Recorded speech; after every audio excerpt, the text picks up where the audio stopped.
Minasan konnichiwa. Today we're going to be taking a look at how to find the circumference and area of a circle. So first of all, this term circumference of a circle might be something you're familiar with, but just in case it's not, the circumference of a circle is the distance around the circle. So in other words, if we were starting at point D and going clockwise around this circle until we got back to point D, the distance that we would go, the distance that we would travel, would be the circumference of that circle. Essentially, it is the perimeter of a circle, right? Circumference of a circle, perimeter of a circle. It's more or less the same thing. We just usually don't use the term perimeter when we're talking about circles. So there's a couple formulas that we could use to do the circumference of a circle. One of them involves the radius, the length of the radius. So that, remember, the radius is like from the center out to the circle. So like segment AD right here would be the radius. And the circumference of a circle using the radius can be found by taking 2 times pi times the radius. If we wanted to use the diameter of the circle, so like segment CB right here, that would be the diameter of this circle. We can just take the circumference would be equal to just pi times the diameter. And lastly, since we have been working a lot on area in this chapter, the formula for the area of a circle, if it has a radius of r, there's just the one formula. We don't really do a formula for circles using the diameter.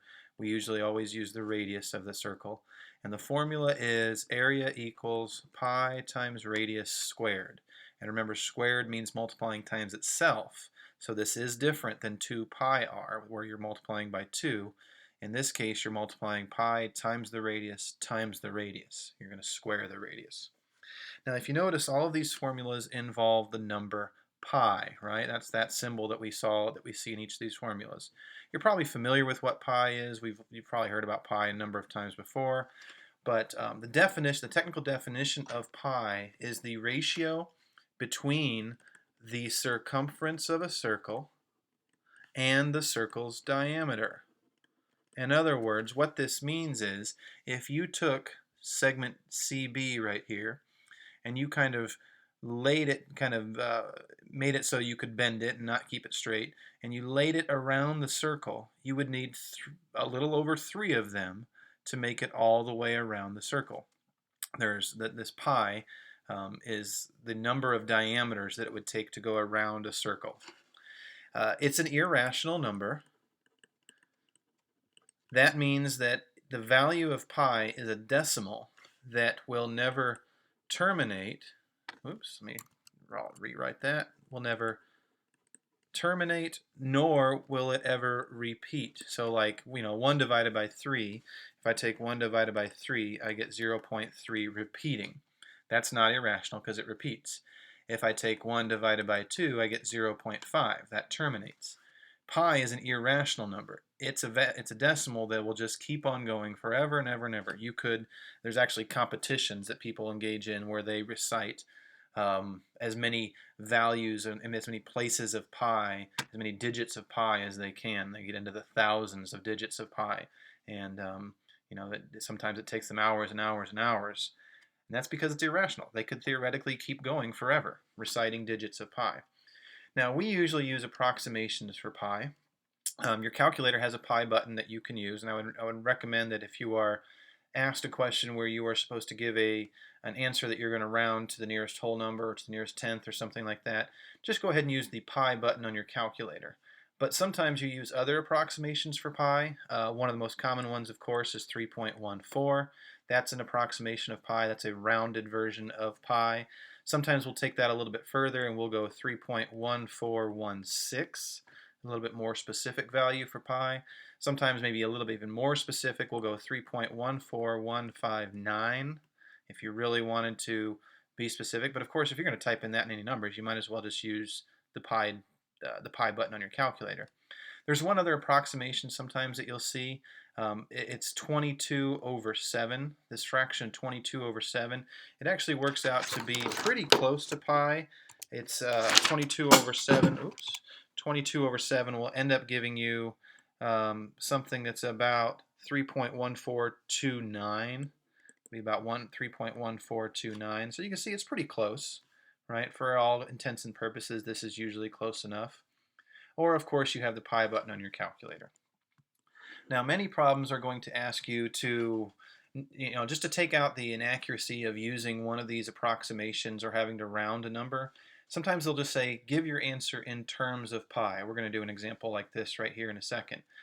When it says give your answer in terms of pi, all that means is that you need to simplify everything in the calculation except for multiplying by pi. You'll leave pi as part of your answer, almost like a variable. It'll almost look like it's a variable tacked on to the end of your answer.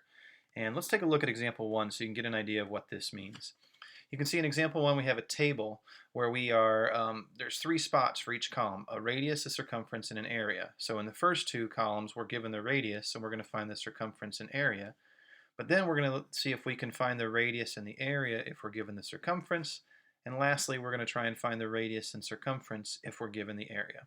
So let's start right here. It has a radius of 5, and let's start by finding the circumference, right?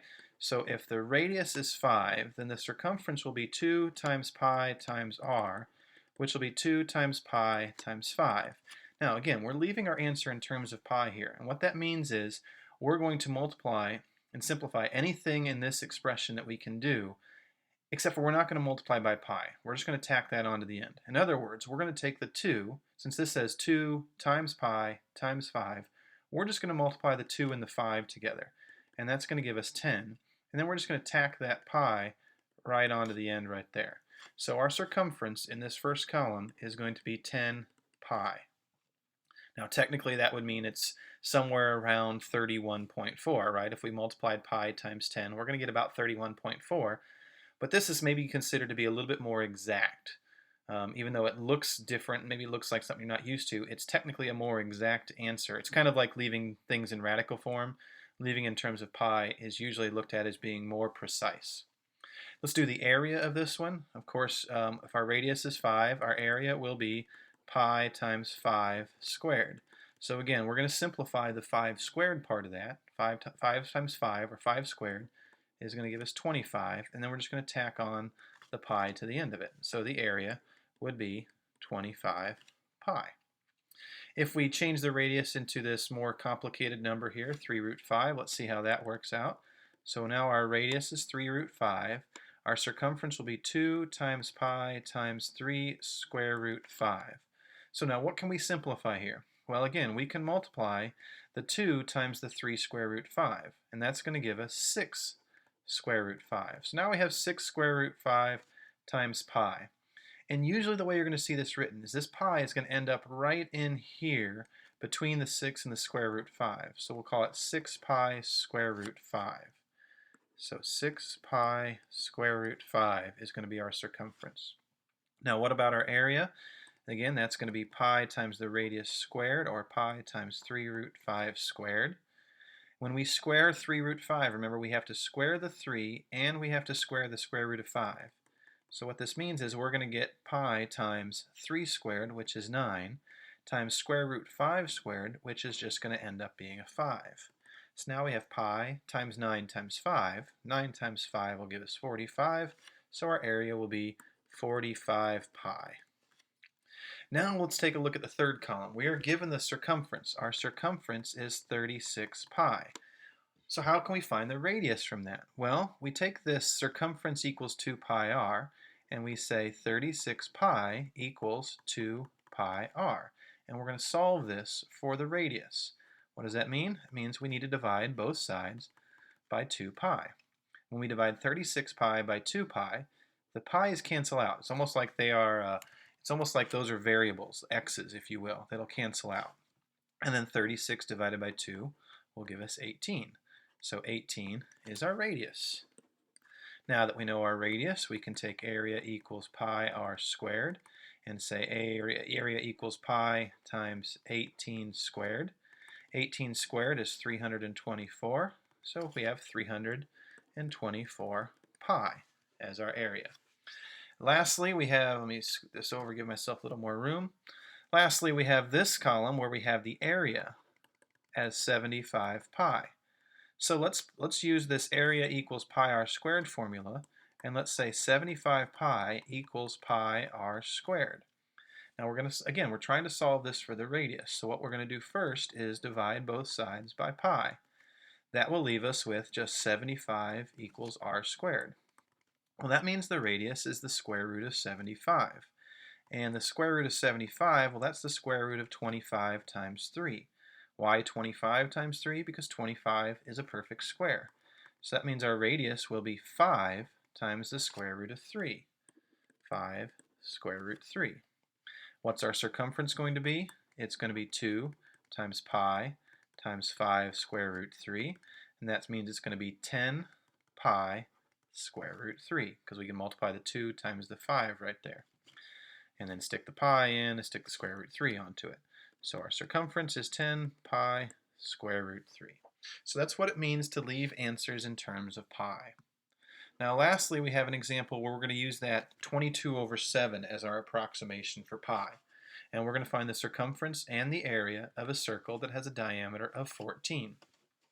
Let's start with the circumference. We know that circumference, if we're given the diameter, let's go ahead and use our circumference equals pi times diameter formula. Instead of pi, we're going to put 22 over 7 in there. And we're going to multiply that by 14. Let's think about it as 14 over 1. Why 14 over 1? Because that means we can take this 7 that's on the denominator of 22 over 7 and use it to turn the 14 into a 2.